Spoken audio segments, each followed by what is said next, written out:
This is Agri Kalikasan.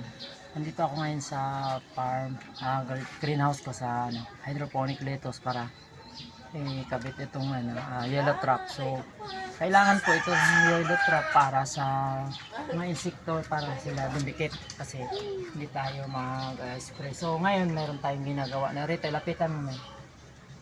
Meron na siya kaagad, ikasap mo yung meron na kasi kaagad siyang dumikit na insekto, kalalagay lang. So kailangan pupuno natin ng yellow traps dyan para dumikit yung mga insekto. Di na kailangan siyang sprayhan. So ang yellow traps pala mga ka-agri, ang meron dito, meron siyang adhesive yung kabilaan. Meron siyang chemicals dito na pheromone. So pheromone, ang pheromone nangaakit po ng mga insektong lalaki. So lahat po ng mga insektong lalaki dito didikit para po hindi na po siya dadami, hindi na po siya makapag egg doon sa babae. Kaya kailangan ma-attract natin yung mga lalaki para dumikit sila dyan at hindi na sila dadami pa. So ngayon ituloy-tuloy ko yung gawa ko dyan sa pagkakabit ng yellow trap din mamaya sa park. Nandito na po ako. Tapos na ako magkabit ng yellow traps. So ito na po yun. Yan. So maganda po siyang tingnan dahil nakahilera po yung yellow traps. Yan po. Marami na po ang nahuli agad in 1 minute. Marami siyang nahuli. Yan po.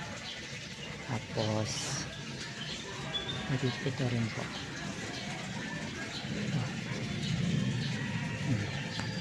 Dumikit. Marami pong dumikit siya. In 1 minute lang po yan. Pakarami nila. Yan.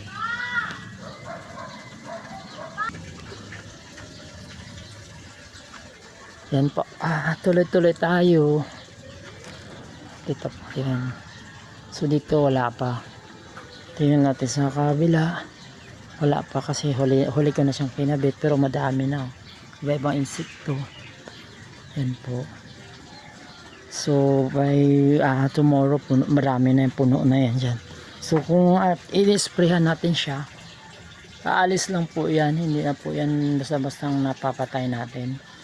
So kung sa yellow traps tayo gumagamit, dumidikit po sila, di na po sila makawala. So thank you very much sa mga mag-subscribe, mag-follow at mag-click ng notification bell. So sana po tagkilikin yung aking mga videos na in-upload kasi kung ito po ay papalarin, ako po ay mag-likom po ng pundo para sa pagtulong ng mga gusto pang matuto magpa-farming.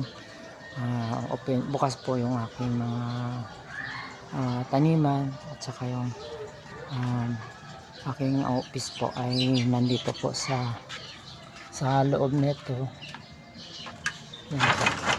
Yan, dito po yung office natin para po sa mga pagtanggap ng mga bisita at gustong matuto. So thank you very much sa mga nag-views, nag-like at saka nag-share at nag-click ng notification.